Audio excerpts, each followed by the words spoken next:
Good morning, everyone. I would like to call this meeting to order, and I would like to begin by acknowledging that we are in Treaty 1 territory and the traditional homeland of the Métis Nation. My name is Carrie Linklater. I'm your chairperson today.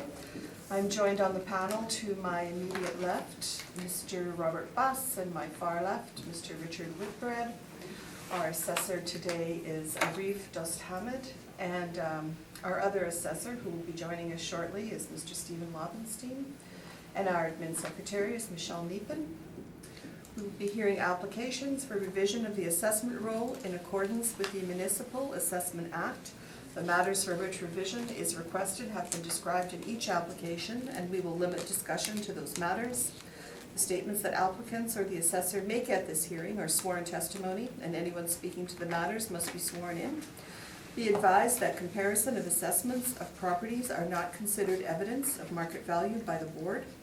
The board is appointed annually by City Council and is independent of it and the city administration. It makes its decisions on the basis of the evidence provided at this hearing and issues a written order that will be mailed to all parties as soon as possible. Please note that the board's decisions with respect to an application may be appealed to the Manitoba Municipal Board if the matter pertains to assessed value or classification, or to the Court of Queen's Bench if the matter pertains to the application of exemptions from taxation. Should you wish to appeal, information on how to do so will be included with the board's order.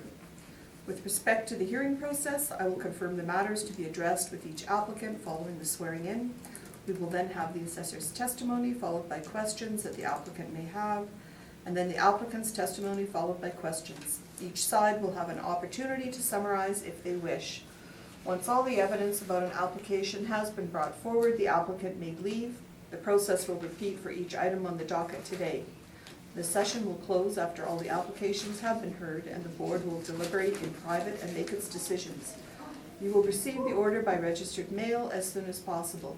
And as information, all public hearings are live streamed, recorded, and will be part of the public record. And if I could just ask everybody to make sure your phones are turned off. Including mine. Okay, if I turn it on.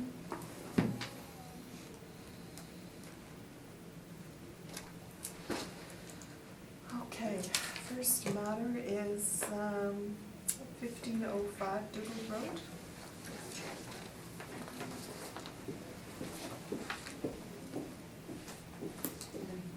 Do you wish to be affirmed or sorry? Can you say your full name, please? Arif Dosthamid. Do you affirm that the evidence you're about to give at this hearing should be the truth, the whole truth, and nothing but the truth? I do.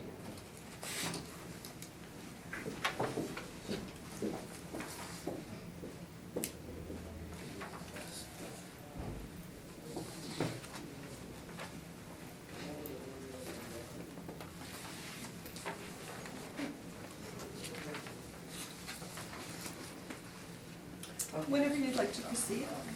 So the property is at 1505 Dougal Road. It's for the 2019 roll year. Business assessment ID is 54465. Business name is Vicker Automotive Group. And the owner is the Manitoba Limited Company 100281191. We have assessed the property or the Business Act $81,900 for the annual rental value. The premise is 10,000, just over 10,000 square feet with an overall ARV of $8.18, which includes costs. Now, I inspected this property earlier this month, and it's come to our attention that Vicker is not using all the space that we have assessed them for, so we are subbing it. So we're just asking for confirmation on the ARV, and we've sent out a sub. Okay, thank you. And it's noted that the appellant is not here.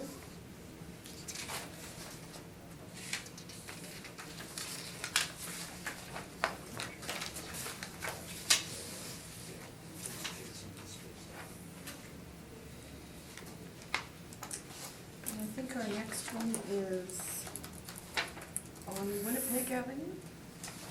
Yes. Unit number 111 Winnipeg Avenue for the roll year 2019. Business ID is 43960. The business name is Knock My Gym. The owner is Dave Zuinga. Annual rental value is assessed at $48,120. The premise is 5,500 square feet. Overall ARV, which includes cost, is $875. Currently, the base rental ARV is $6.40, which amounts to a base total ARV of $35,200. With costs, it comes to $48,120. As you can see, the comparables there, there's about 8 comparables. They're all around the same year, built year. The leases are current, and the average ARV on all those is $681, which supports the ARV that we have of $640. So we're asking for confirmation on that ARV of $48,120. I'll just add that the actual rents for that property during 2016 was a previous tenant, but the actual rent was $1041, and the current tenant is also paying $1041 per square feet. And you had contact with the owner? I went and inspected it, but that was it. I thought he was gonna show up today, but. Okay. So again, noted that there is nobody here representing the property. Okay. Thank you, and I think that concludes. We have the Marion ones, 747 Marion for 2018 and 2019. Oh, right, okay. I received 51s by email this morning, so he's agreeing with our. Do you have a copy? Yeah. We've actually lowered it. They are. Thank you. Sorry, Michelle, do we have a copy of Marion?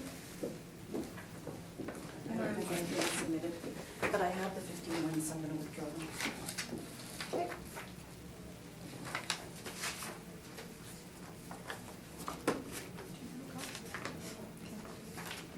2018 and 2019, yeah. Okay.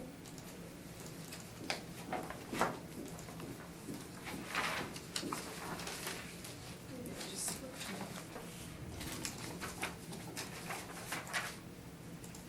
Okay.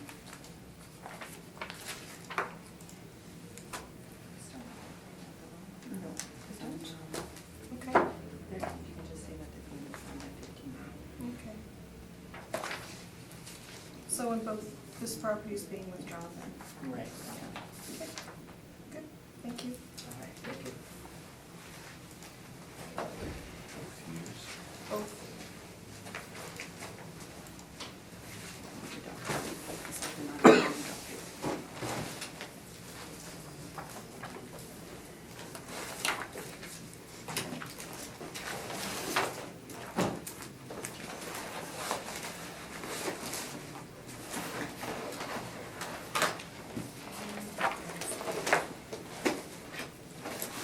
I'm sorry, I don't mean to rush you, but you want to affirm?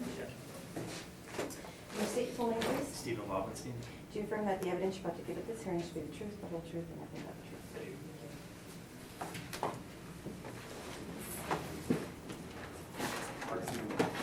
swear that the evidence you're about to give at this hearing should be the truth, the whole truth, and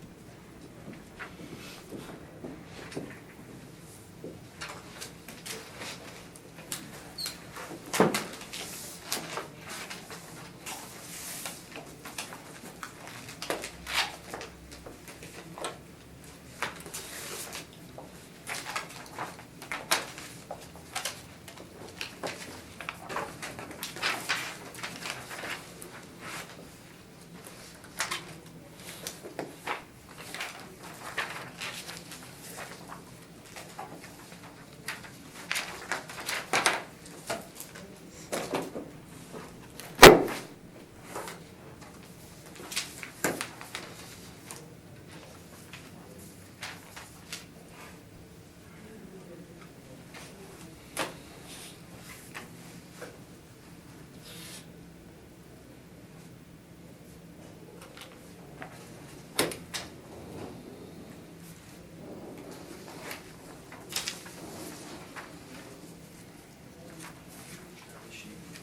Yeah, that's a pencil, actually. Okay, good morning, gentlemen. If you'd like to proceed. Sure. I believe the first on the docket is 1000 King Edward. So the roll number is 0701044500 1000 King Edward. The assessed value is $18,954,000 for the 2020 roll year. I have a verbal recommendation for this property to reduce the value to $15,795,000. Okay, can I just stop you there? Because Sure. the first one on my docket is 1072. Okay, I can go to Correct? 1072. That's the same, I didn't have the paper here. Oh, sorry, I just didn't realize I thought you were gonna do it at the end, No, that's why. no, there's the Alright. paper, here it is. Okay. Okay, I'll switch to 1072. Sure, thanks. Not a problem. The roll number is 070103833900. The address is 1072 King Edward Street. The assessed value for the 2020 roll year is $6,153,000. I have a recommendation on the bottom for $5,078,000. That's actually going to be revised through a verbal recommendation. It's going to be reduced to $4,736,000. Sorry, 4,736,000? 736, yeah.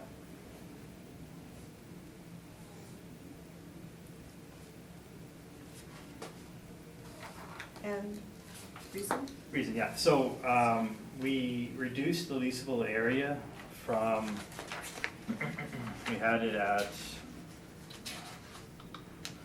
71,408 square feet.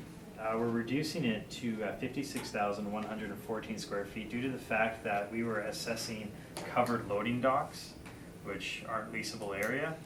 So we took those out. And then we also reduced the land value. We felt that the land value should not be considered excess, it should be considered surplus land, as it can't be basically subdivided and sold off. So we reduced that as well. So we used, we changed the land value to $762,000 from its previous,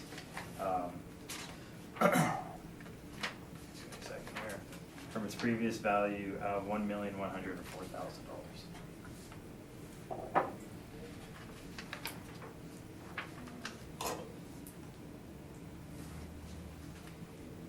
Okay, thank you. And you're accepting this, Mr. Newman? I am. Thank you. Did you have any questions further?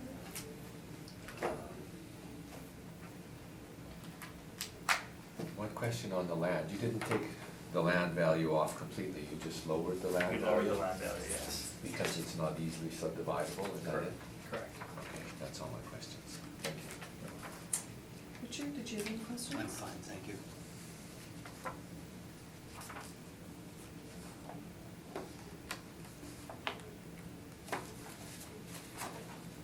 Okay.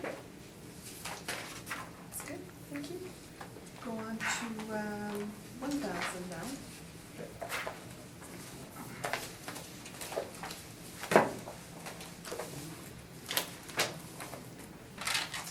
So 1000 King Edward Street is, roll number is 0701044500. The assessed value is $18,954,000. I also have a recommendation for this one to reduce it to $15,795,000.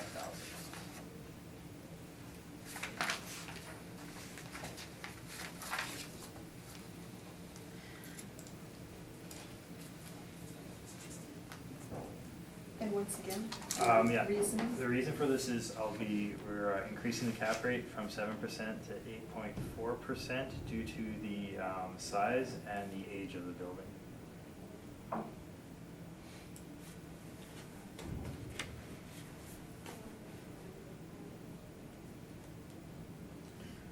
What were those numbers again, from 7 to? From 7% to 8.4%. Thank you.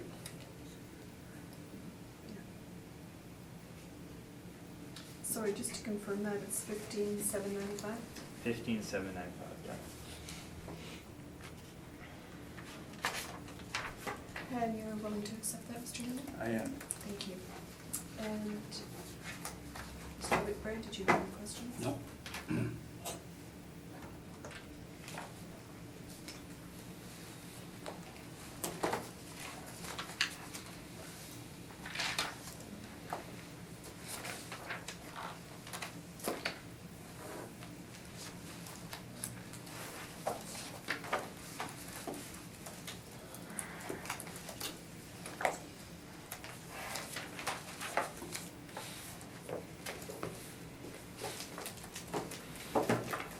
And moving on to our last one.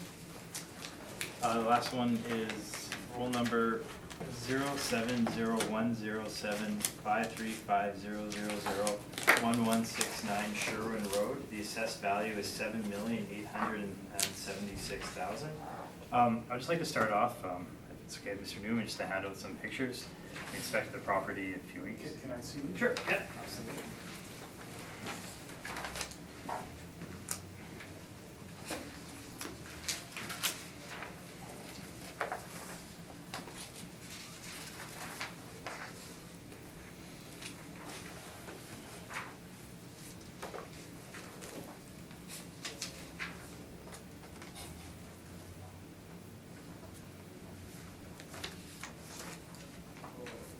That's.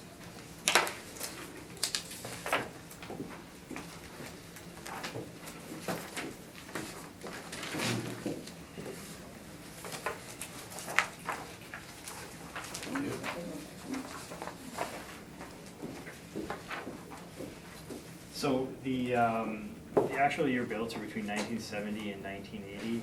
The wall heights are between 12 feet to 20 feet. The zoning's M2. The land area is 170,503 square feet. The gross floor area is 100,089 feet for a land to plan of 1.85. So we'll just flip to the pictures on the back of the brief here just to get a look at the outside of the property and the location of it. So if you flip to page 8 of the agenda, you can see the location of the property at the top. It's in between Notre Dame and Dublin on Sherwin. Picture lower down gives you an overhead view of the property. You can see it's got very low land to building ratio. Sorry, I'm just gonna stop you. I don't have numbers on my brief, Oh, sorry, I'm on the brief, not on not on the pictures. not on the pictures. Yeah. Okay, Yeah. thank you. We're just doing the exterior photos at the moment. We'll Okay. go to the interior in a moment. So I'm page 8. sorry, the last thing you said was low land building ratio? Correct. It does have low land to building ratio. Page 9, you can see some side views of the property. You can see that there is front access for the overhead doors for trucks to back in, and along the side, on the bottom part, you can see other access. The access at the very far back on the lower picture on page 9 is for the unit on the south side, and then the 5 that you see are for the units on the north side, or the unit on the north side. And of course, the front access on the front of on 1175, you can see they have front access, and on 1169, they also have front access for the trucks as well, the overhead doors. And then page 10 just has a back or a rear view of the property. So we'll go through the pictures now, the interior pictures of the property. So the first picture you see, as you flip it open, is just the layout. So as you can see, it's split between 2 units. As we said before, now upon our inspection, there is no access between the units. It's all sealed off. So they're 2 separate units, and they're being leased out or as 2 separate units. So turning to the next page, you can see the office space of the entrance of the unit to the south side. It's an older office, it's slightly dated. If you keep looking through the pages, it's got know, as we stated, it's got about 12-foot ceiling height in the offices. So we flip through, and then we enter into the warehouse area. It's got fairly high ceiling heights at 20 feet. It does have pillars. There is a slight mezzanine space as you keep flipping through. And then as you flip one more time, you can see the overhead doors, and there is a puddle of water there. They recently have had a roof leak and they need to repair it. Flipping through, you can see the only bathroom in the place. It's very dated, very grungy, needs to be updated as well. And then you can see the next space as you walk through a door. So there's a flip to the, sorry, back to the first page, not the cover page. It's broken up. This section is broken up. Let's push it up here. So it's broken up right here. There's an overhead door that enters into this spot here, and that's what we'll be looking at right after the bathroom pictures. And then you enter into a nice open space here, again with 20-foot ceiling height, and further down is the overhead doors to enter into the space. There's not a great picture of it. You have to look really far down. And that pretty much encapsulates the south side of the property. Now, if you flip to the next page, you can see the office space for the north side of the property. It's more updated, it's more modern as compared to the south side. You can see the stairs going up and down. They have a, I guess for wheelchair access, they have, I'm not too sure what they're called, but something to lift people up through the stairs. And there's an upstairs portion with more cubicles and more office space. They also have a showroom section, retail section, to show their products they sell. As we keep flipping through, they have a pumping system to pump out water and sewage to the sewer line. You can see a picture of there. The warehouse portion, you can see the overhead doors. These are the front overhead doors for the loading docks. This is a paint booth on the next page. The overhead door and the blue trim and the blue door there. And then you see they have a small space for manufacturing, and the rest is basically storage space where they store all their products. And then we can see on the second to last page the overhead doors that are on the side of the property where they enter and they unload their goods. So that pretty much encapsulates what the property looks like on the interior and the exterior. So back to the brief here. Turning to page 3, we're looking at the rent comparables. The rent comparables, the lease starts range from 2010 up to 2017. The lease terms range from 1 year up to 10 years. The leased areas range from 21,000 up to 52,781 square feet. The average wall heights range from 12 feet all the way up to 22 feet. The effective years built ranges from 1961 up to 1967, and the rental rates range from $5.50 up to $7.88. So turning to page 4. You can see the breakdown of the income approach.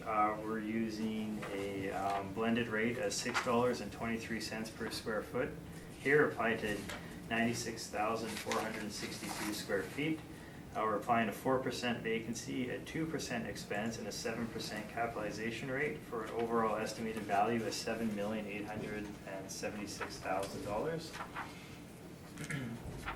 Turning to page 6, you can see the capitalization rate chart that the City of Winnipeg has provided. If you look down to the industrial column, you can see this property falls between the 20th and the 80th percentile, closer to the 80th percentile than the 20th at 7%. On page 7 is the Municipal Assessment Act excerpt. So we feel the value at $7,876,000 is fair and equitable and should be confirmed.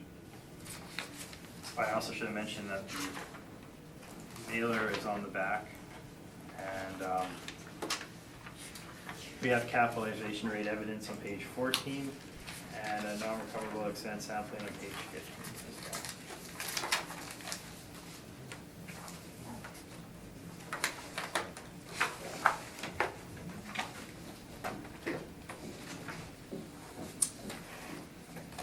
Thank you. Questions, sir? A couple. Mr. Lovenstein, we agree the objective of this process is to determine what a willing buyer would pay to a willing seller in the open market at the applicable reference date, correct? I believe that is the definition of it, yes. And if we look at page 4 of your brief, we see the calculation of value. Mhm. And is it correct that this was model-driven? It is correct. And is it correct that on page 3, the comparables were model-selected? That is correct. Is it fair to say you've not inspected any of the comparables? Not all of them, no. A few I have been in before, such as 1257 Sherwin, and 27 Stevenson. The rest I haven't seen or been. But your presence was not part of these, again, these were model-selected. Mhm. So your presence is coincidence because you've been there in the past for other reasons. I've been in the past for reasons, correct. And if we look at page 1 of the brief, on the right-hand column down towards the bottom, you've noted the land plan area is 1.85. And as you said earlier, as you were presenting your evidence, there is a low land-to-building ratio for this property. That is correct, but that's also pretty indicative of this area as well. And land-to-building ratio is a metric that is useful in the context of how the property is used, correct? For industrial properties, that is correct. And the reason it's important is that industrial properties, especially warehousing properties, have trucks coming and going, and those trucks need an appropriate amount of maneuvering room. That is correct. And for example, in cases where the department believes that the land-to-building ratio is quite high, the department will assign the concept of excess land to a property of that type, correct? That is correct as well. Does the model select or determine when there is excess land present? No. So the assessor has to do that on a site-specific basis? Mhm. All right. And so, for example, in the context of 1072 King Edward, that's a case where the department believed there was excess land and therefore attributed additional value. Correct. Does the department also, in cases where the land-to-building ratio is low, take that into account in some way by, for example, increasing the capitalization rate? Well, they just don't put excess land on it. But my question is, in the cases where the land-to-building ratio is low, No. that's a disadvantage. Is that taken into account in some way? That would be taken account into the rent, not the capitalization. And so it's recognized that the rents properties are able to generate will in part be a function of the land-to-building ratio. Can you please repeat that? It's recognized that a low land-to-building ratio, as you said, will be taken into account in the rent. Yes, in the rent. Okay. How does the model know there's a land-to-building ratio when you just told us that the model doesn't take that into account? The model doesn't know that. Right, so then how is that taken into account It's in the taken rent? account through the rent. And if you'd like me to take you through my rent comparables, which are all very close to the property. No, I'm not asking you to do that. My question was simply, the model doesn't take it into account, correct? The model takes into account properties that are close to that location as well. Sure. So properties close to that location have low land-to-building ratio as well due to the area. So the model is taking the market rents from that area and applying it to this building. Sure. So these buildings, so these model rents are already indicative, or they're already, these model rents are already, these model rents are already at the rate they're at partially because of the land to building ratio. That's what you said. Mm-hmm. All right. Now, if we look please at page 2 of your brief, so this is the page that tells us the property hasn't been sold. Mm-hmm. It's the page that tells us that you had questionnaire responses for the prior 2 years. Yep. And it's the page that says there were no subject leases. So does that mean the property was owner occupied? No, they're subject leases. Oh, so how come they're not listed? That's a good point, they should be listed, but they are listed on the back with the mailer, right? All right, so we'll come to that. Okay. Then if we come back to page 4, so what page 4 indicates is that this building has been broken up into 3 different premises, is that correct? That is correct. And so, the premises that is made up of 50,282 square feet, is that the north side of the building? That would be the, yes, the north side of the building. So that's the north half of the building? Yeah. And the model sets that rent at $5.83. That's correct. And is that, to some extent, a function of the size? Yeah, the size, yeah, for sure. Because the concept of, the principle of scale and economics, and typically a larger will rent for less on a per square foot basis. Correct. Okay. And then, the other 2 premises, the 21,900 and the 24,280, that's the north side of the building. Correct. South side. South side, thank you. Do you agree with me that historically the south side of the building has been rented as 1 unit? Correct. So even though it's been divided into 2 premises for purposes of this calculation, historically it's been rented as 1 unit of 46,180 odd square feet. Yes. Okay. And one of the consequences of splitting it into 2 units is that because the square footage is smaller, the model will generate a higher rent per square foot, correct? Correct. And then you allow a 4% vacancy, 2% other expense allowance. So let me ask you, the historic 5% allowance that's also been allowed up until this 2020 assessment cycle, that's not here, obviously. That's correct. And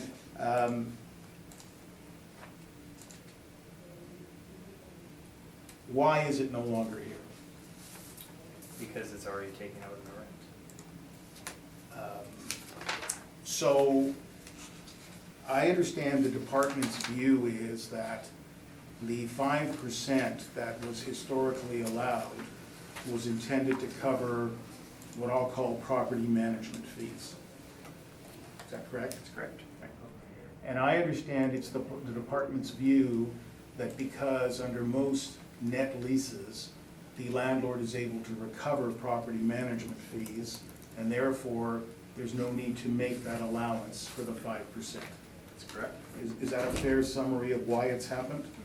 Yes? Yes, yes.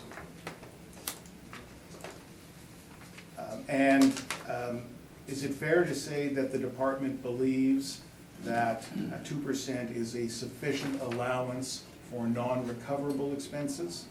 Yes. Is it also fair to say that the department believes that expenses such as leasing commissions should not be treated as a non-recoverable expense? Correct. And just so the board understands clearly, and I appreciate the board has heard some of this before, so I'm trying to be efficient in this process. The department acknowledges, I believe, that with every property, there will be expenses that a landlord is not able to recover from tenants, correct? Correct. And the department believes, I gather, that as part of the process of getting to net operating income, those non-recoverable expenses need to be taken into account. And that's consistent with appraisal methodology as well, isn't it? That's correct.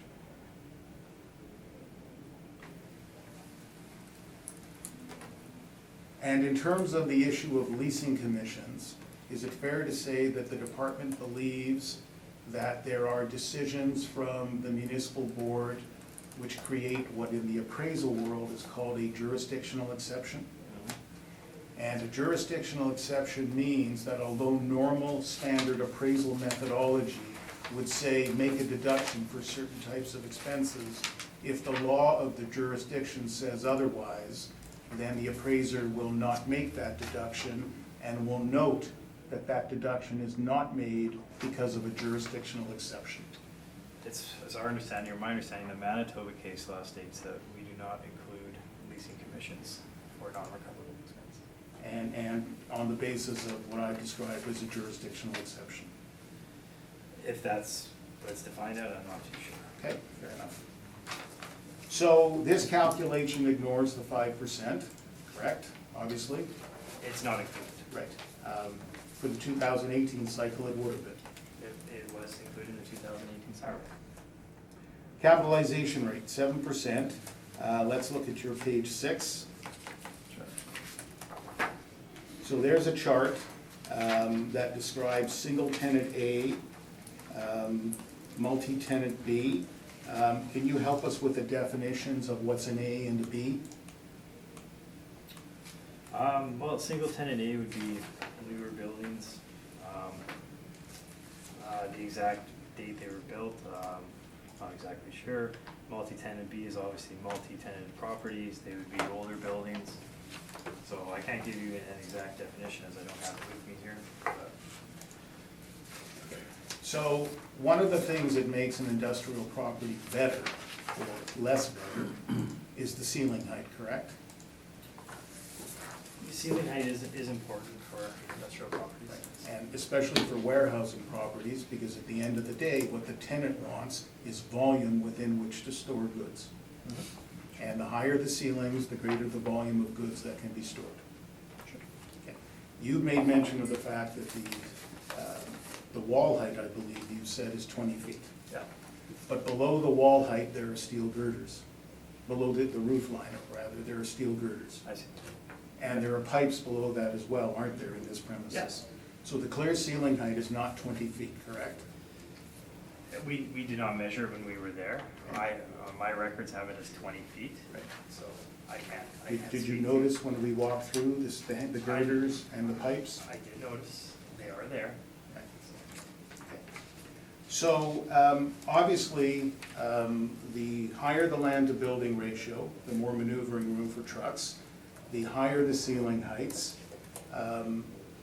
presence of dock-level loading, things like that will make an industrial property better or poorer compared to its peers. Correct.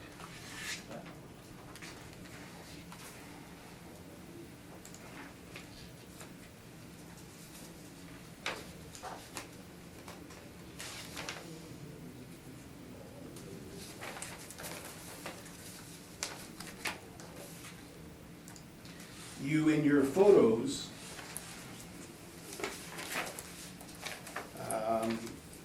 and I want to go to this one, the one that shows the south side with the puddle of water.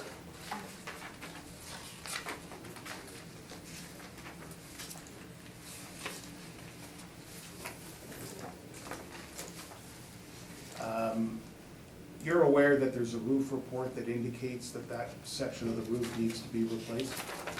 I saw a report that said repair and replace, Right. so either or. So it's not today, it's gonna be in the near future that that roof will need to be replaced.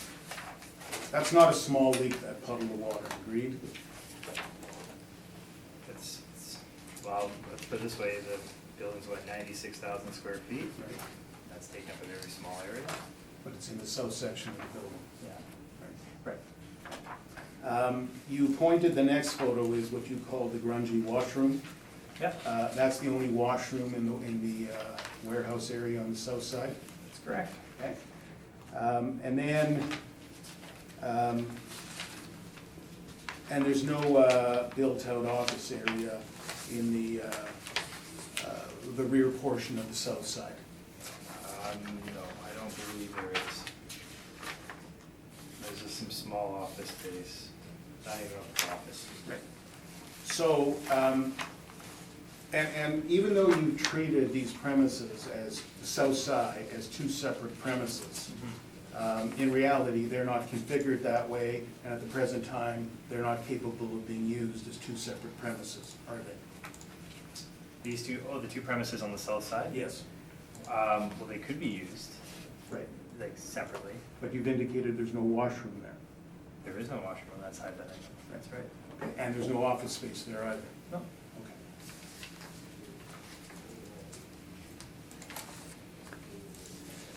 And you made mention of the fact that a questionnaire is attached.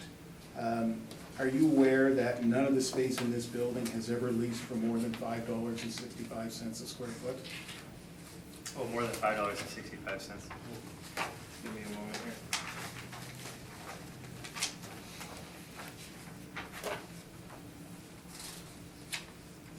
For more than, okay, yeah. That's the highest rent ever achieved in the building, is what I'm suggesting to you I see. historically. Yeah, Agreed? agreed. Okay. And if we look at page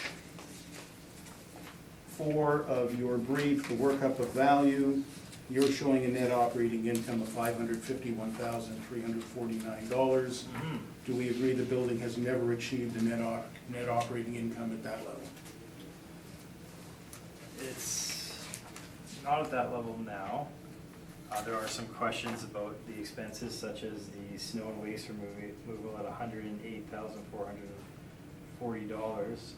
So it seems excessively high for 1 year. So that would definitely bring up the net operating income closer to the cities. But at the same time, as you've noted, it's never had a rent greater than $5.65. No, it hasn't. And your average rent is $6.23. Yeah, and I think that's definitely supported within my rent comparables. As you can see that they're all within the area, they're all similar square footages. Actually, 4 of the buildings are quite similar here, where they have large gross floor areas. Notre Dame, Stevenson, Dublin, and Madison all have gross floor areas that range from 100,000 square feet to 52,000 square feet, and they're broken up very similarly as this property. They're broken up into like 2 or 3 pieces where tenants are renting them out. So again, this is not uncommon in this area. This does happen quite a bit where these large buildings are broken up and subdivided. So Those are my questions, thank you. Thank you. Mr. Whitby? Bear with me just for a minute, please. When I look at the photos, it appears that, is it the south side is empty? yeah, it's currently, it was vacated in July, I believe. Yeah, and so at the moment, it's vacant. And no lease forthcoming, Not that you're aware of? Not that I'm aware of, no. Okay. And do you know what the turnover of tenants has been in that space? In that space in particular, I don't know. I know that the tenant that was recently vacated had a lease for the mailer here. Sorry, wrong brief.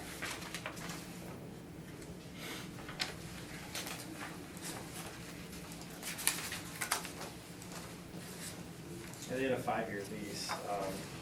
Not Okay. aware of if that was a renewal or if they signed.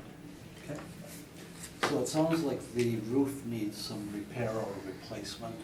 What about other heating, ventilation, air conditioning units? During our inspection, I was not made aware of. You weren't, okay, so you don't know. Okay, thanks, that's all. Thank you. Mr. West? Could you clarify for me where the 3 spaces are? Sure. It'd probably be best to be done on the, Oh, you got it on, yeah, if you look at the pictures. okay. Let's- So this is the north side with the office space here, and then you can come in, this is the, this is kind of where the paint booth is, this would be where the manufacturing is, they have storage all along here, and they have an overhead door here entering into where they have those 5 overhead doors here to back of the trucks. And then these are those 2 overhead doors for the other unit on this side to enter into this space. And then they also have front loading here where we saw the puddle of water there. And then that's where they enter in here. So the 2 spaces on the, what we're calling this, on the north side? So yeah, this would be north. North side, okay. So, So those 2 spaces are vacant? yes, they're vacant as of July of this year, so not of the reference date. And Mr. Newman was asking, I think did you say that they can't be leased separately? He said they can't be leased separately due to only having 1 washroom on this side here. And do you agree with that? I agree that's definitely a hindrance to leasing this space, but if somebody just wanted to use it for storage, they could definitely lease it out. But in your valuation, you've used it as 2 spaces, split it up so that it drives up the rent rate, does it? Well, maybe slightly, not excessively. We should probably be putting it together as one premise. I would agree with that. But you do see that it is renting out at $5 and what was it, 65 cents per square foot. So it's a fairly What is the low rent. 565, the other side is renting for 5?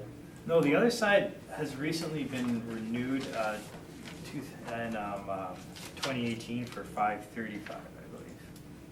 What was the 565 then? 565 was for the north side for that 5-year lease. South side. Sorry, south side. Okay. Yes.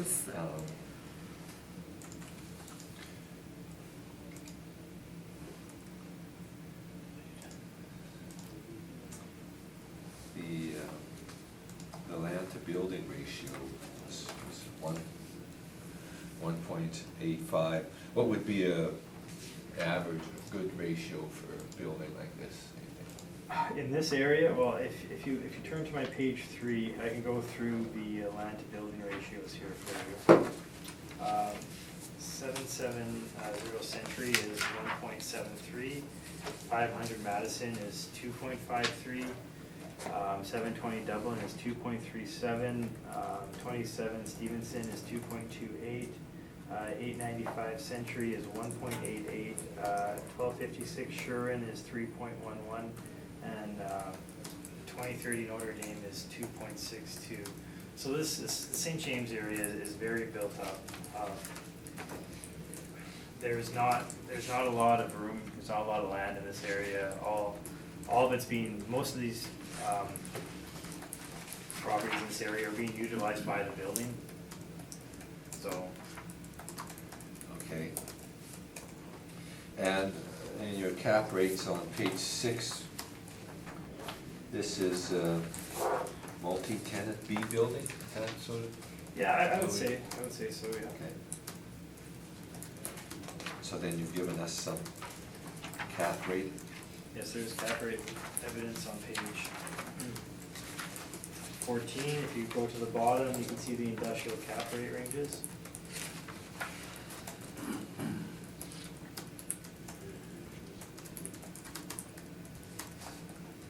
Which would be would you think is a good comparison for the subject property in your list here? It's difficult out of these 4. Obviously, Waverly has the most square footage. It's similar year built. In terms of proximity to the property, I guess Watt would be the closest one. So. And they vary from 5 to 4.97 to 8. And you're using 7%, you said? We are, that's correct.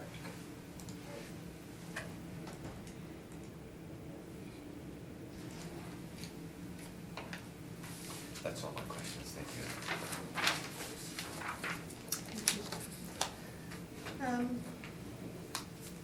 Schwabenstein, so you inspected this property, you showed us the photos. So overall, how would you rate the condition of this building? This is an interesting building in the sense of, it was renovated approximately 10 years ago, and that would be the north side of the property to accommodate that tenant. The south side of the building obviously is very dated, it's old. It's very vast though, like from what I noticed with the floors and stuff, they're level, they're fine, you know, there's not too much cracking in them. The foundation looks good. Yes, there is a leak in the roof. Does that mean the whole roof needs to be replaced? I don't think so, but it definitely needs to be repaired. Okay. So, yeah, so basically the condition is interesting. One side is really good and one side is very dated, so. Okay, so, you indicated there were renovations 10 years ago. That was on the north side, I'm assuming? Yeah, that would be the, And do you know what the cost of those renovations were? I Or don't what- Or, have- sorry, was it just the office area that was renovated? no, I believe it was the whole building. As we look through the pictures, you can see how updated it was compared to the other side. So I believe that the whole portion was renovated. And sorry, just to be clear, in my mind, the north-south business, where is that bathroom located again, north or south? That would be on, the bathroom I took a picture of would be on the south South side. So it'd be on the 169 side. Okay. And that is the only bathroom on the south side? It's the only bathroom. The north side has a bathroom, I'm Yes, assuming? yes, it has bathrooms upstairs and downstairs. Okay. And did the south side have office space?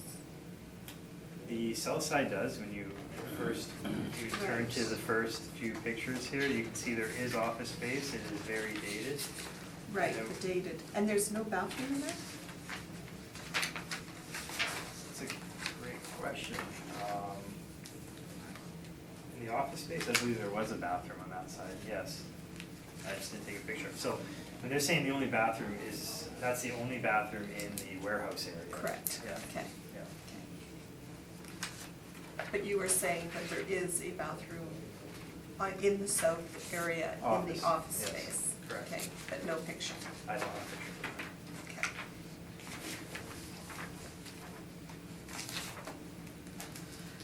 Okay. Do you have any indication when you did your inspection from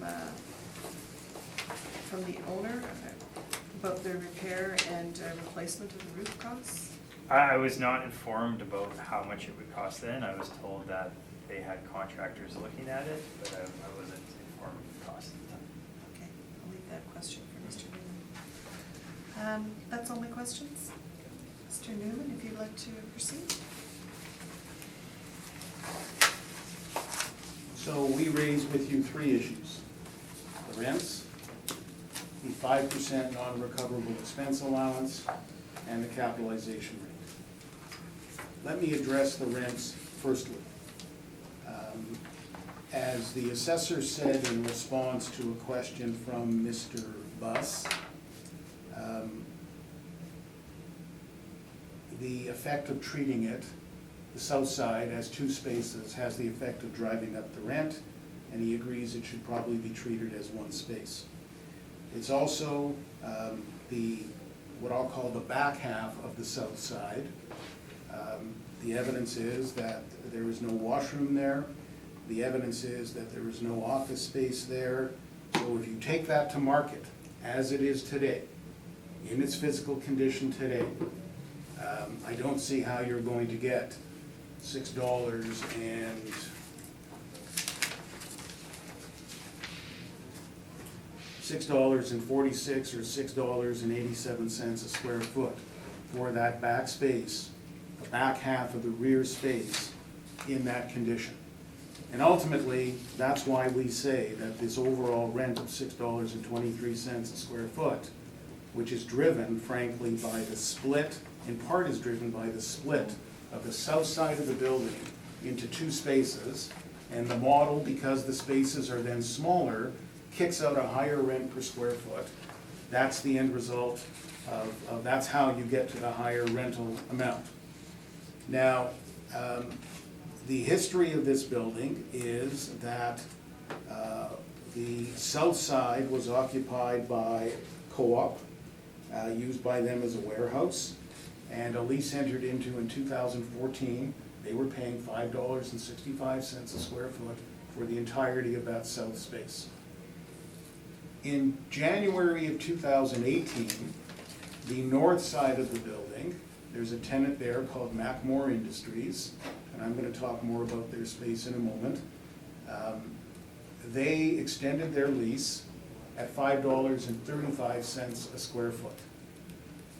And so that we are clear, in order to get that extension, the landlord had to give them $100,000 by way of allowances.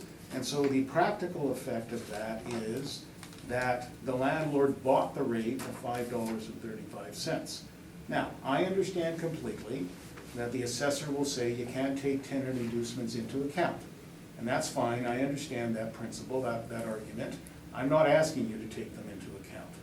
But at the same time, I'm telling you that the rent being paid by that tenant by virtue of a lease in January of 2018, can't get closer to the reference date than that, is $5.35 a square foot.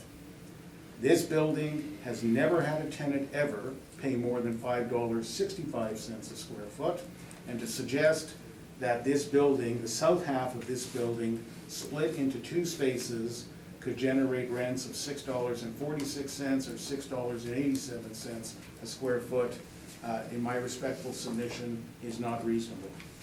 Now, the assessor indicated that in his opinion, the north side of the building is very different than the south side of the building, and I disagree with that in this sense.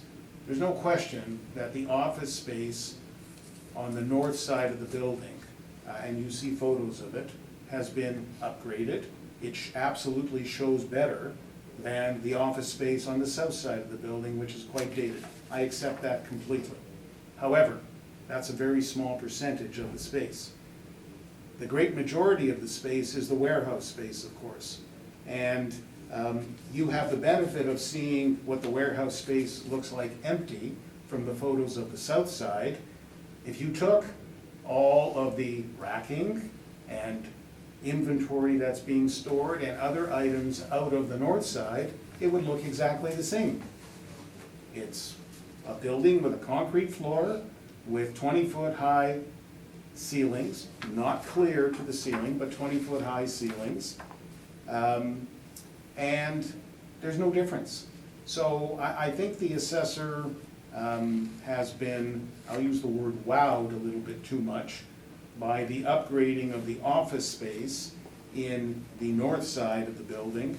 And because I say to you that ultimately there's no difference in the warehouse areas in terms of what's there, concrete floors, ceiling heights where they are, the steel poles holding up the ceiling, all of which we see in the photos. So ultimately, I'm urging upon you a rent of $5.35. I've given you a set of comparables on page 2 of my brief of various rents. They were driven by the overall size of the building, and therefore, because these buildings were more or less in the 100,000 square foot range, similar to the subject, that's why I picked them, because it's reflective of an overall rate. The 1155 lease at March of 2017, 108,000 square feet, slightly bigger than the overall subject property, was at 450, but having said all of that, we're at $5.35. The comparables the assessor has utilized, I think you need to be very careful with the usage that's being made of those comparables. This building is substantially and predominantly warehouse space. If you look at the assessor's comparables, if you look at 500 Madison, which has got a rent of $7.88 a square foot, those are premises occupied by a nonprofit organization called Imaginability. Imaginability is an organization that provides services to individuals with intellectual disabilities. And there is a lot of programming that goes on in that space where these participants in the group programs are taught life skills, They're taught, they practice culinary skills, they learn art techniques, there's music class. There's a whole variety of programming that goes on in this building. This is not warehouse. This is a building where this group of individuals come to further their life skills and be made or put in a position where they can more readily be independent and participate to a greater extent in day-to-day living and day-to-day society. The assessor went down the land-to-building ratios for the various comparables. Yes, there are one or two of them that are below 2. All of the others are above. Again, it depends on the use. Clearly, the land-to-building ratio is low. It is interesting that assessors, when they think there's too much land, will look for an excess or surplus land adjustment to increase the value. When there's a lesser amount of land, they don't do that, and the model doesn't do that either. So at the end of the day, what I say to you about the assessor's rents is that they're selected by the model. They're very much influenced by the separation of the south half of the building into 2 spaces, which drives up the rate. Physically, the back half of the south space is not capable of being occupied by a tenant, and none of that can be ignored, I suggest to you, in terms of the value. And at the end of the day, the best evidence you've got is the $5.35 by virtue of the lease of the north space in January of 2018. But again, I say to you that the rent has never exceeded $5.65 a square foot, even on the south side of the building. So now I want to take a few minutes and I want to talk about the 5% issue. And I've given you a separate brief relating to non-recoverable expenses.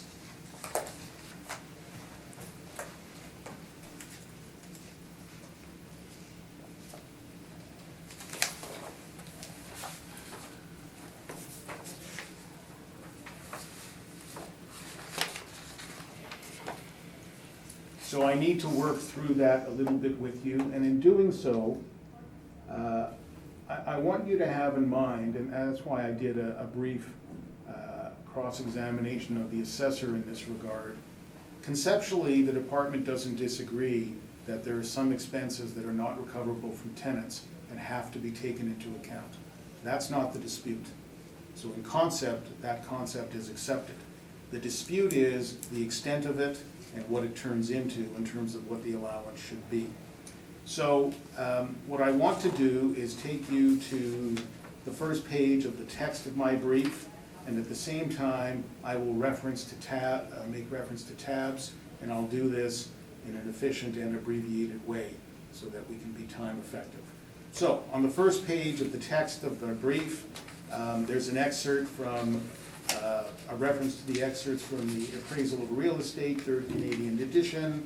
There's a reference to the Sauder School of Business at the University of British Columbia, a very well-known real estate school. If you look at tab 1, you can see there that that's the Appraisal of Real Estate text. Tab 2 is another excerpt from it. And if we go to tab 3 for just a moment, that's the Sauder School of Business. That's an excerpt from some of their course materials. And if you look at the second page of tab 3, you can see there the text which talks about, in the lower half of the page,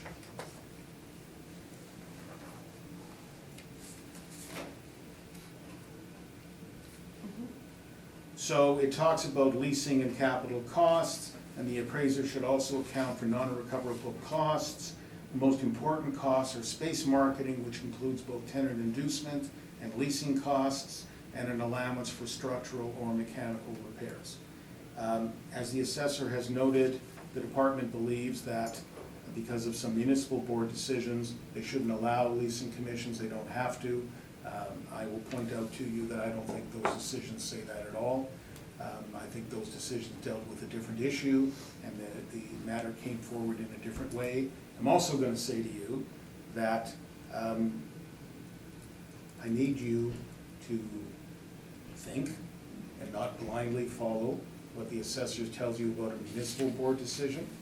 I need you to imagine that you are an investor who is looking to buy this property. And I want you to imagine that as an investor, as part of your decision to buy, you will want to do a calculation of net operating income. And as part of doing that calculation of net operating income, you will want to take into account non-recoverable expenses. Non-recoverable expenses are things like structural, new parking lot, new roof, leasing commissions, tenant inducements. I don't want to get too hung up on that one. Professional fees. There's a variety of costs that even if the building is 100% occupied, a landlord cannot recover from the tenants. Those costs, I suggest, as an investor, as somebody making a decision to buy a building, you would take those costs into account. They would be part of your investment analysis, part of your decision-making process. They would not be ignored. As the assessor suggests, some of them should be ignored. If I can just turn the pages of the tabs, just to briefly touch on each of them. Tab 4 is the manual from 1994 that the assessment department used to publish. Because I'm an old guy and I've been doing this for a long time, I happen to have this manual on my shelf. And this goes back to the 1994 general reassessment. And at page 20, the third page in, it talks about non-recoverable expenses. It's got an item number 1, management, reflects expenses that are incurred by the landlord that are not recoverable from tenants, even with net leases. These expenses involve processing payments and chasing bad debts. And so, I want to be clear that the assessor says that the reason we took away the 5% is because it's a property management fee that is recoverable from a tenant under a net lease, and therefore to allow that as an expense is not appropriate when a recovery is being made. I want to say to you, that's what they say today. I want to say to you that if you go back to 1994, that's not what they were calling management. Management included other expenses. And indeed, this approach, this description, if you go to tab 6, here's the manual from 1998. And if you go to the second page of tab 6, it's got the number 4 in the upper right-hand corner. There again, you see the reference to management. It uses the same language as the 1994 manual. You see other expenses include things like advertising and promotion, filling of vacant space, professional fees, structural repairs. And those concepts were continued through in successive manuals. And what tab 6 does is include these successive manuals that the department has published over the years, which are to the same effect. Tab 6, just briefly, this is from the Saskatchewan Assessment Management Agency, the equivalent of the assessment department, in other words, for the province of Saskatchewan. And if you go to page 19, the third page in again, there's a list. Actually, it starts at the bottom of page 18, non-recoverable operating expenses typically not included in a lease, and then they begin a list: legal and audit fees, structural repairs, may include things such as a roof and wall repairs and parking lot resurfacing, and I'm going to give you an example in a moment, advertising and promotion, leasing commissions. So these are the things that Saskatchewan says should not be included. If you look to page 20, they show you a calculation example, and I'm only saying they're using this as an example. They're showing 8% as the non-recoverable expense. Ultimately, what I'm looking for is the combination of the 5 and 2, 7% in other words. Tab 7 is the Municipal Property Assessment Corporation. That's the Ontario Assessing Authority, again, the equivalent of the city assessor, and their manual is to the same effect. You've got non-recoverable expenses, they need to be taken into account. And again, I don't want to belabor this. because the assessor doesn't disagree in concept that non-recoverables are an appropriate deduction. The dispute now is the extent of that deduction, with the assessor saying there's case law that says that we shouldn't take these things into account. And when you look at that case law, it always goes back to two cases. It goes back to a case involving 444 St. Mary, owned by National Trust, and it goes back to a case involving the Richardson Building.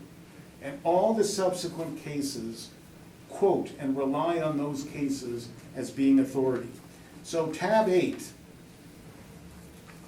is the National Trust Company case, which deals with 444 St. Mary's.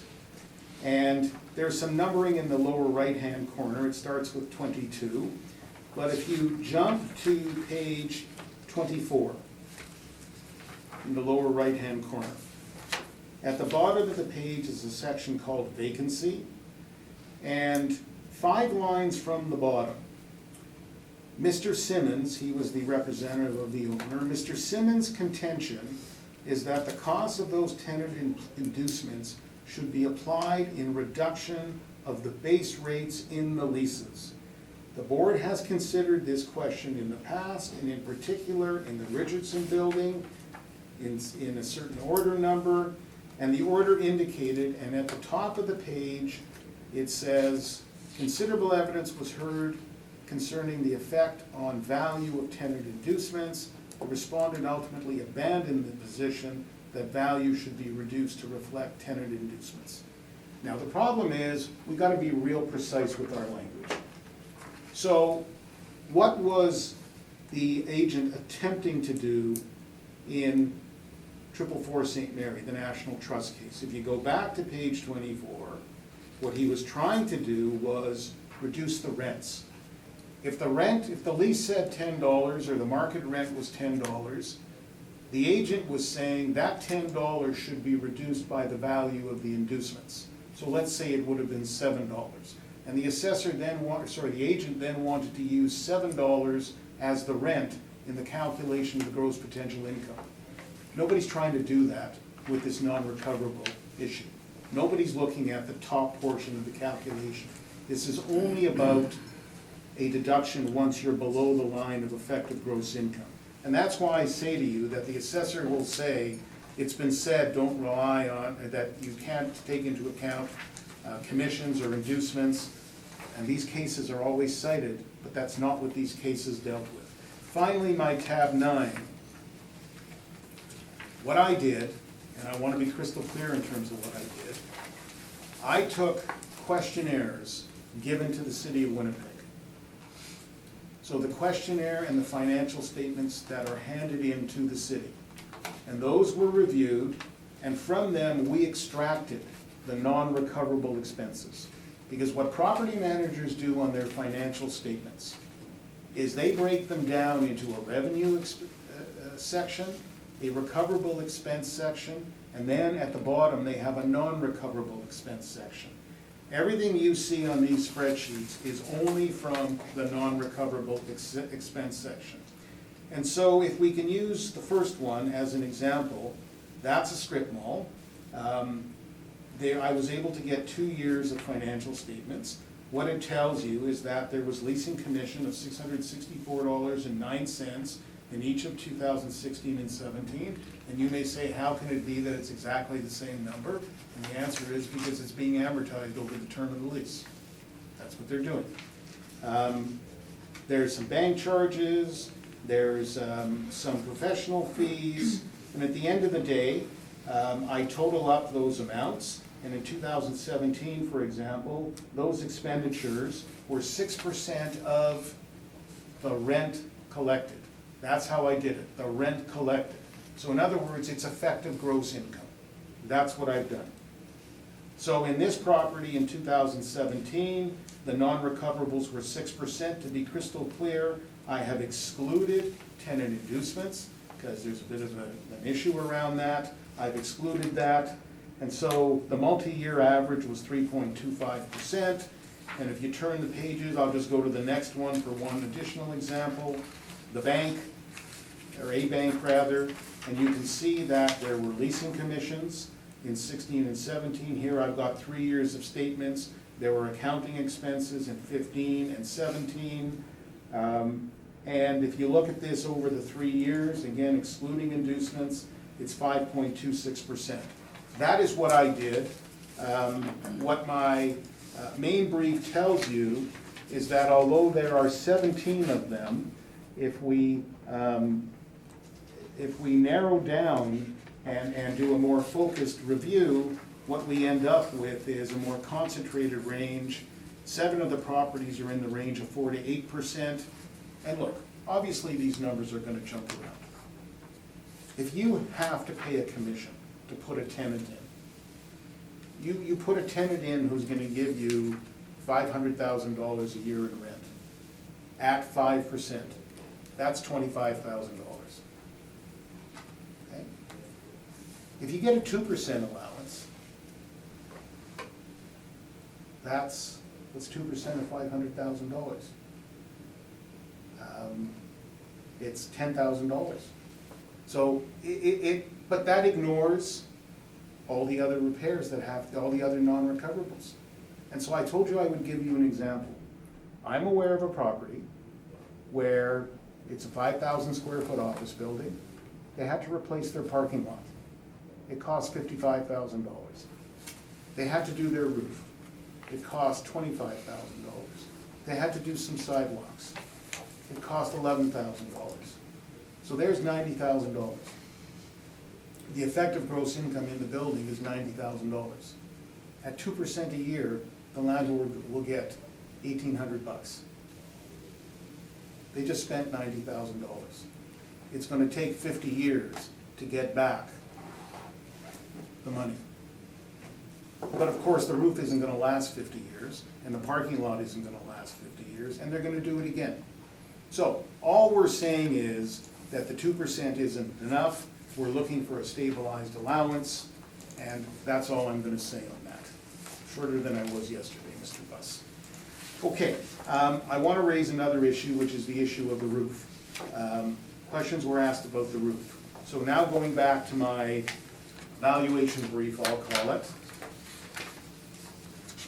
Tab 3.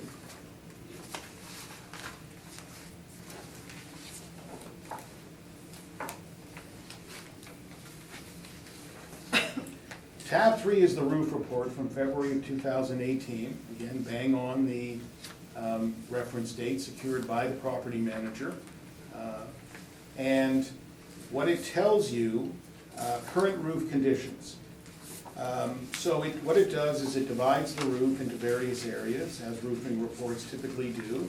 And the very last page in tab 3 is a diagram of the roof, and you can see how the different areas of the roof are separated and identified. And at the top of the page is south, and so along the top of the page you see the south wall and south section of the building, and you can see that in the middle of the shaded area in the upper right hand corner of the building is the identifying letter E.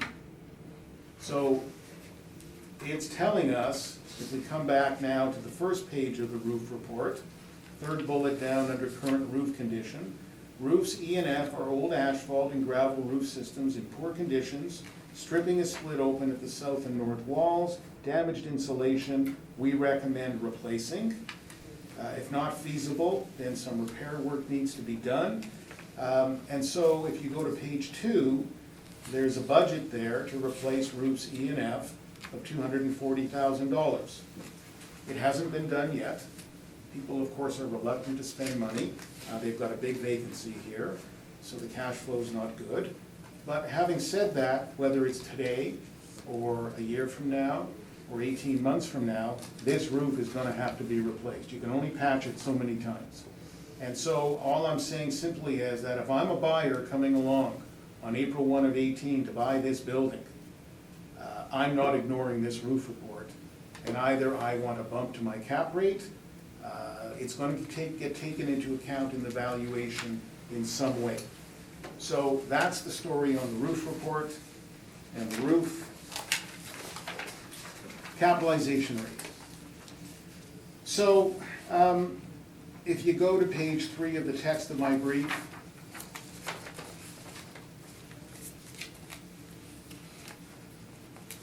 when we talk about warehouse buildings get ranked according to their attributes. And what I do is list a variety of the attributes. There are warehouse buildings that are of good quality, they've got high ceilings. The question was asked, what's a good land to building ratio? The answer is, you need 3 to 4 feet of land for every square foot of building. That's the accepted standard. Once you get above that, once you get into the 5-6 range, then the assessor starts looking for excess land, saying there's too much land here. And sometimes there is and sometimes there isn't, depending on the configuration of the site. So buildings get ranked, industrial buildings get ranked on the presence of the various attributes. Ceiling clearance or clear height. It's not adequate or not sufficient to say that the wall height is 20 feet and therefore the ceiling height is 20 feet, because it's not. Because there are girders that hang down that support the roof. And those girders, because they hang down, they take away from your clear ceiling height area. And I'm just gonna pass a photo around where you can see that not only are the girders hanging down, but in addition, there's a large pipe below the girders, which hangs down as well. So we don't have 20 feet in this building. We have in the 17, 18-foot range. Modern buildings are built at least 28 feet. And so if we want to talk about an A-class building that's going to attract the lowest capitalization rates, we need to be talking about buildings that have the ceiling height clearance of north of 20 feet and have the land to building ratio of also in the range of 3 to 4, but not ceiling heights and not land to building ratios that the subject property has. We have to have enough loading doors. We have to have column-free bays. What does column-free bays mean? So you saw pictures of the steel girders that support the roof system. In a warehouse, you want the freedom to move the forklifts around. You want the freedom to put your racking where you want to. The more chopped up the bays are, the more that's restricted. I'm not saying this building is terrible, don't misunderstand me. But from a good, better, best perspective, you've got far fewer supporting girders and you've got much more clear areas. So the other thing I point out to you is that between, and I'm on page 4 of my brief now, the capitalization rates, they're extracted from transactions, they're extracted from brand of investment methodology, which looks to the marketplace in terms of investors' expectations for return on equities, which means you have to look at interest rates. The Bank of Canada rate moved by 75 basis points between April of 16 and April of 18. That means that there's a moderation in the economy. That means capitalization rates are going to come up. The brokers report capitalization rates, and that's the chart the assessor has. With the Colliers capitalization rates, because they calculate them based on including the closing costs as part of the sale price, the effect of that is to suppress the cap rates to bring them down. A Colliers representative who appears regularly before this tribunal has frequently said it's marketing on the behalf of the brokerage side. They want parties to feel that they're going to get more money for their property and therefore they will list it. Bottom line is, you probably need a 25 to 50 basis point move on the Colliers capitalization rates. And if you look at the Colliers capitalization rates for industrial properties, remembering that we're not talking about an A-class building here. We're talking about a B-class building, and we're talking about a B-class building with low land to building and not with the appropriate ceilings. So ultimately, for the combination of reasons that are tied, and actually just one observation about the assessor's industrial capitalization rates. The 4.97% rate for 1100 Waverly, that's Apache Mall. Apache Mall started as an industrial property. Apache Mall is no longer an industrial property. Apache Mall has become very much office and even to some extent retail. So I think one needs to be very careful with that. That buyer very much, the conversion had already started, so one needs to be very careful with that. I think the assessor said the closest comp was the Watt Street property at 8%, and that's what we're asking you to do, is establish an 8% capitalization rate. So last and finally, if you go to tab 5 of my brief, there is the calculation of our value. It's $5,578,000. It's driven by $5.35 a square foot, which I suggest is an appropriate rent. Clearly, the assessor's $6.23 is not. Same 4% vacancy as the assessor, same $3.75 per square foot shortfall. We have put in the 5% as a non-recoverable, and that then results in a net operating income of $446,000 compared to the assessor's net operating income, which is $551,000. And again, remember, you know, it all starts at the top, essentially. It all starts with, what do you think the gross potential income is? The assessor thinks it's $601,000, driven by an average rate of $6.23. The rate never ever achieved in the property. So, subject to your questions, that's my submission. Thank you. Questions? Yeah, I have a few questions. You spoke of this building going to market today. Would this building be marketed as 90,000 square feet, or would it be marketed as divided, how it is now, with no access between the two premises? It would be marketed as two premises, north and south. Could it be marketed with the south side split into two? Only by spending some money to properly configure the rear half of what I'm calling the rear half of the south side. In its present physical condition today, the south side is So not. you would agree that it would be marketed as two premises? The north and the south side. Correct. Right. So, okay, so it would be marketed as having 50,000 square feet on the north side and marketed as about 46,000 square feet on the south side. Right.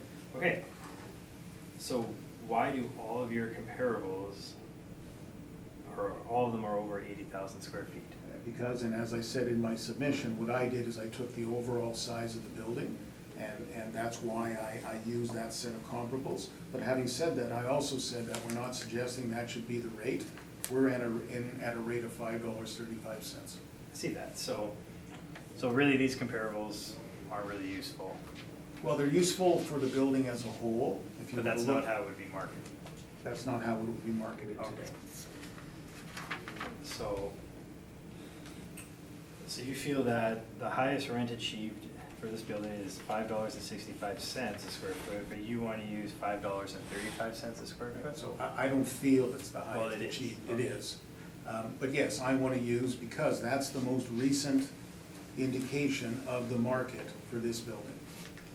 Okay. But even though it has achieved a higher rent, you're not going to use it? Right. Okay. In terms of your capitalization rates, the evidence you've supported, the only evidence you've supported is between 6 and 6.5 for Class A, 6 and 6.5 to 6.25 for Class B, 6.5 to 7 for Class A, and this is for Cushman Wakefield, and 7.5 to 7.75 for Class B. And yet you've come up with an 8% cap rate. How did you get to that number?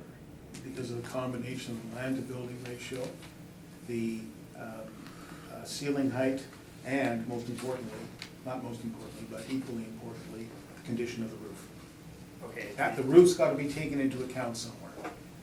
So you've supplied no evidence to show 8% cap rates, and you showed no calculations of how you found an 8% cap rate. The only evidence you have goes as high as 7.75. Well, you put in evidence in Watt Street at an 8%. Sure. On Wall Street. I know. But I'm just saying, there's no evidence that you supplied here to show 8%. Okay.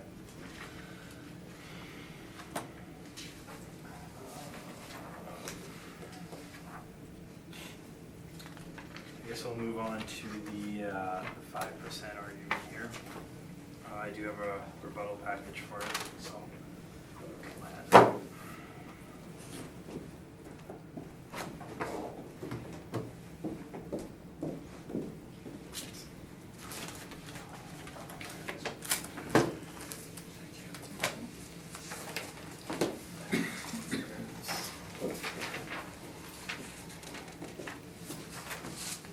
So I'm sure most of you have heard this before. I'll try and go through it fairly quickly. Mr. Lovenstein, actually, it's 10:30, I'm thinking, can you just take, I'm sorry Sure. to, cut you off in the middle of your questioning, but if you can just take a 5-minute break. Sure. No problem. So, Okay. Do you want to ask your questions, or do you want me to go through the rebuttal package? no, so you didn't have any further No questions? further questions. Okay, we'll just ask our questions and then come back to your rebuttal package. Sure. Mr. Whitburn? I'm good, thank you. No questions. No questions? Mr. Buss? I have a couple of questions.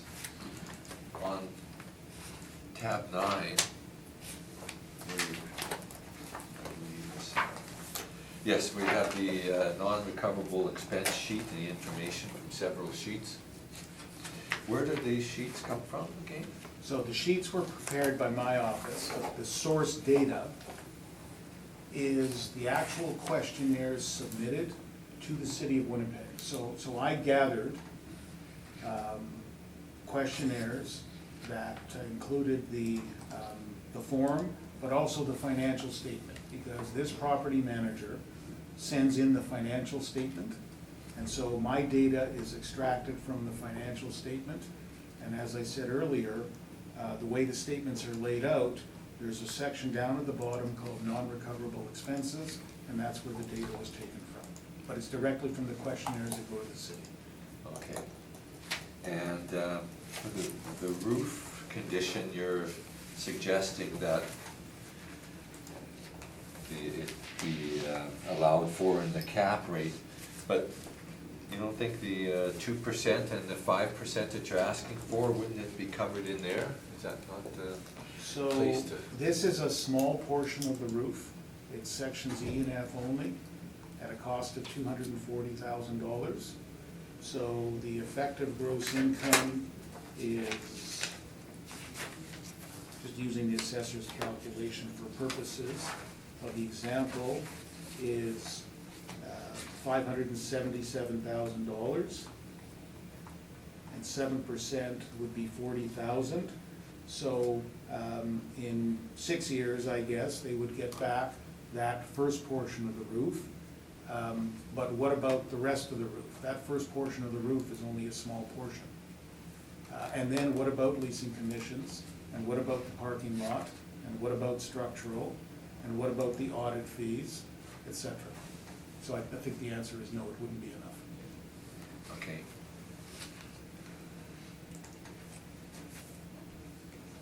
That's all my questions, thank you.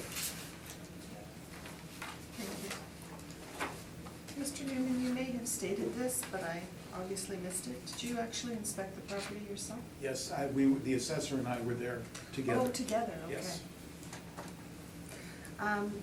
So I just have a further question about the roof. So on tab 3, your second page, so the net,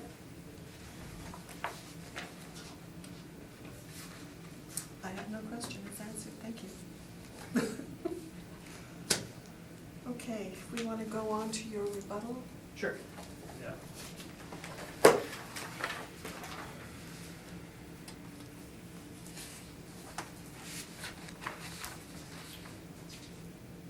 so just opening up to page 2.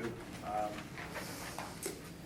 gonna start with the second paragraph here, the 1994 general assessment. I think it's important to note that this document predates when ATD started using multiple regression analysis. This document's obviously very dated. In 2006 was the first time the assessment, instead of a reassessment, ATD used this technique. Therefore, this manual predates the current ATD analysis of data, and given this consideration, there should be no weight given to this manual whatsoever. So we're going to go to number 4 here for the leasing commissions. So it's pretty interesting that Mr. Newman included a bunch of Sauder School of Business and the Appraisal Institute information in here. So when we go through that information, and if you look on page, I guess tab 2, page 21.18, further to the bottom of the page where it says leasing commissions. It says, in direct capitalization, leasing commissions are either treated as normalized annual expenses or not included in expense in the reconstructed operating statement, depending on local market convention. Well, as we've seen, and as Mr. Newman has talked about with our municipal board, we don't, in case law for reassessment, we don't include leasing commissions. That's evident on page 4. So on the top of page 4, the first paragraph, basically the last sentence, the board reiterates that tenant improvements, leasing commissions, and leasing incentives are not expenses which may be used to reduce income for the purpose of calculating market value. It's there in law, it's there in writing, and it's even here in the textbook provided by Mr. Newman that depending on local market convention. This is our local market, this is our convention, this is what we do here. So, moving on to number 5, asset management. Again, Mr. Newman supplied the information here. Just below leasing commission in the footnote, 1, 2, 3, 4 sentences or 4 lines down, it says asset management fees should not be included among the items enumerated as operating expenses for real property. Again, he's given us the information that says it shouldn't be included.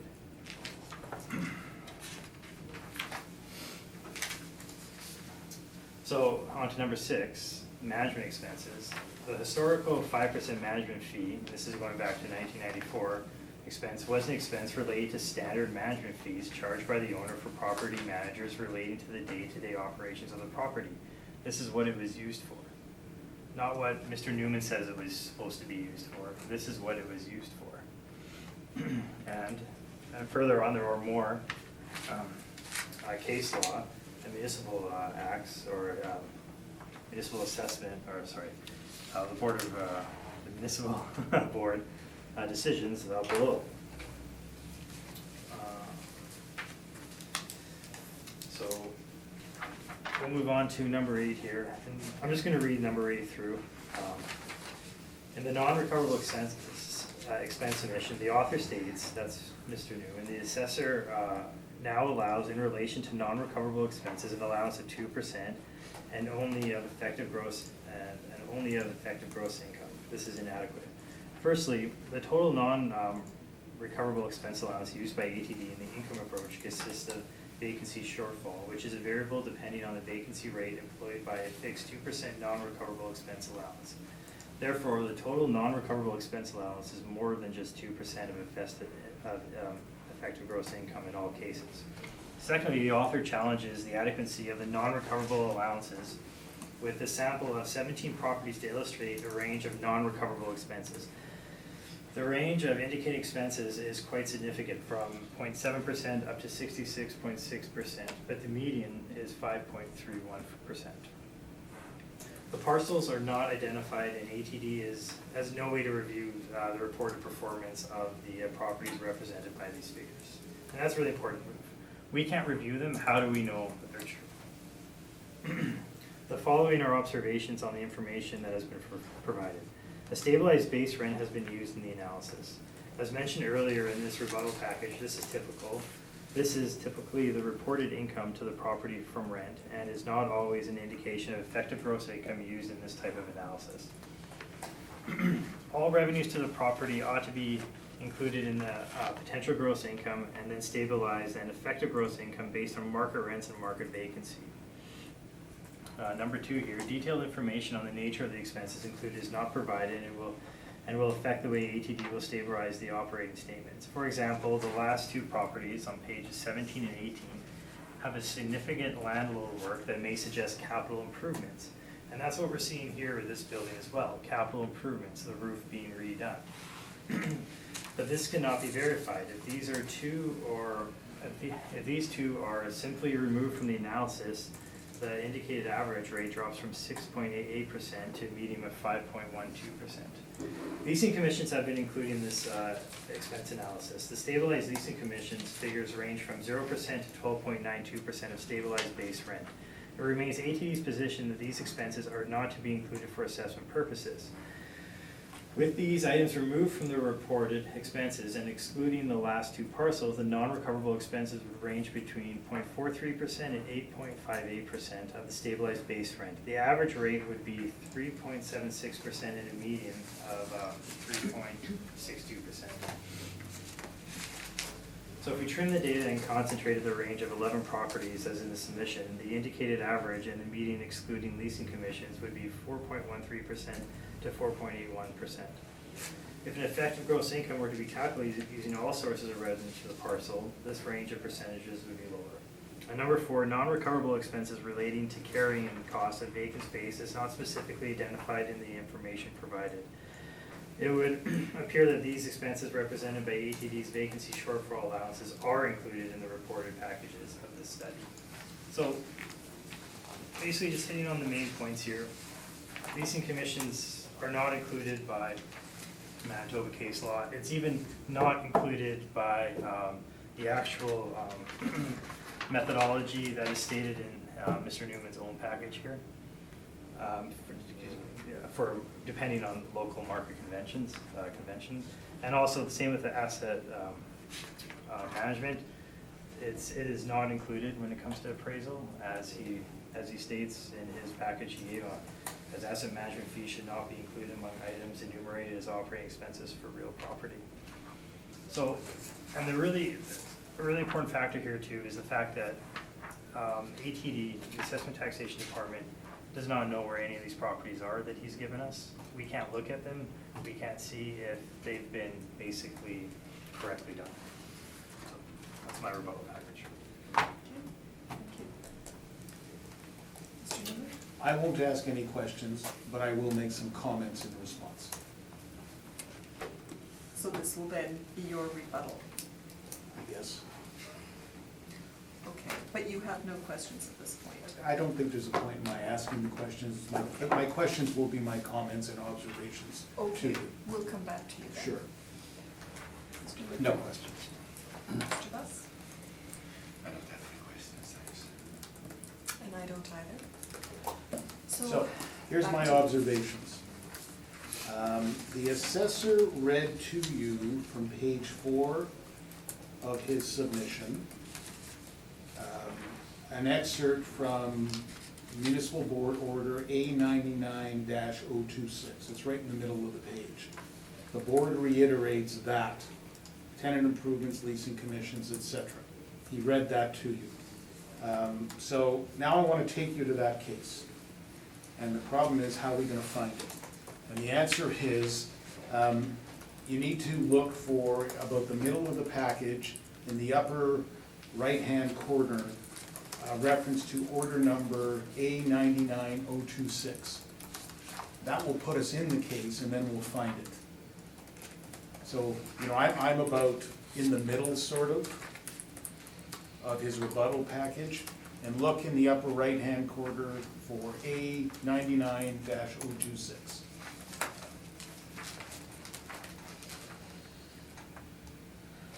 And then we're looking for page 6 of that decision.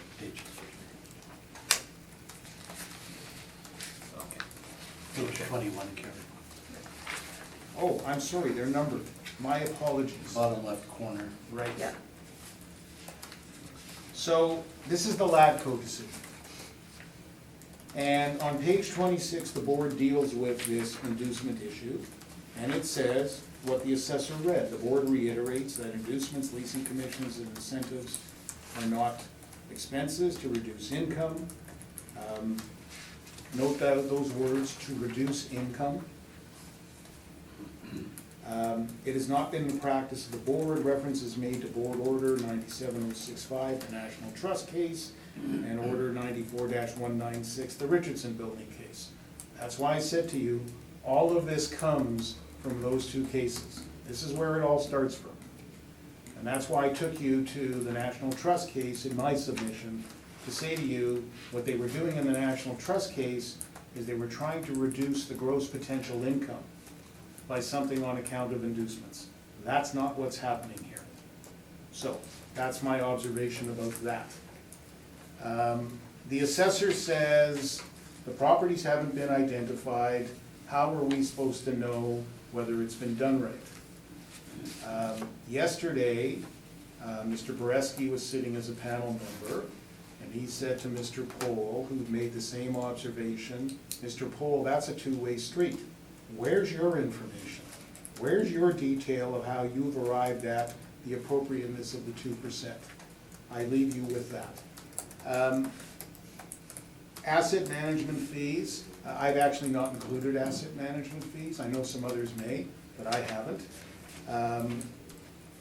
Property management fees, he read to you item number 6 about the concept that property management fees should not be allowed as an expense where they are recovered. And we talked about this earlier. So this decision goes back to 2005. And so here we are in 2019, and for purposes of the 2018-19 assessment cycle, the 5% was allowed. Why was it allowed? I suggest to you that the reason it was allowed is because it was never intended to be simply a property management fee. The assessment department says, no, it was always intended to be simply a property management fee, which is recoverable, and so we're now no longer allowing that deduction. My question then becomes, why for the last 14 years was the 5% allowed? There's two possibilities, I suggest. One is, it was never intended to be purely the property management fee.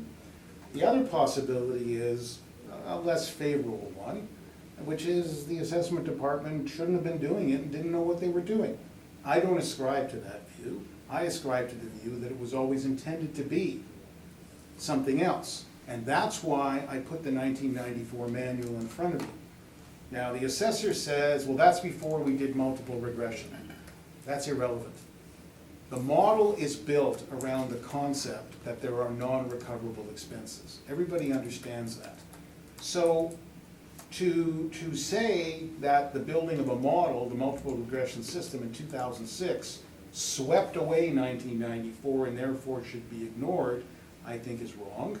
I think the reason I put 1994 in front of you is simply to illustrate that the department throughout, when they use the word management, never intended it to be simply property management fees, but always intended it to be other non-recoverable expenses. I don't agree that leasing commissions should not be treated as a non-recoverable. I say to you that they should be. And finally, the assessor, even looking at the numbers I presented, the assessor says if you take out 2 of the properties, the average comes to 6.88 and the median to 5.12. Even taking out the leasing commissions, which I think is wrong, the assessor's chart, he's got a chart at the very back, it comes to 4.13 and 4.81 respectively, very similar to the additional 5% I'm talking about. So at the end of the day, I'm urging upon you to allow the additional 5%, and I'm also urging upon you that you say so explicitly in your decision. It is my sense, and Mr. Pohl indicated yesterday that it is his sense, that generally speaking, the panels are allowing the 5%. The only way you can tell that, because the decisions frequently read based on applicant's evidence or based on applicant's net operating income, you have to go back to the brief, you have to figure out if they put the 5% in, so you have to be able to figure out what they did. I'm saying to this panel, and I said yesterday to another panel, I think it would be helpful for everybody, both assessors and my side of the table, if the panels were quite specific and express as to whether they are allowing it or not, and in what percentage. Those complete my submissions. Thank you.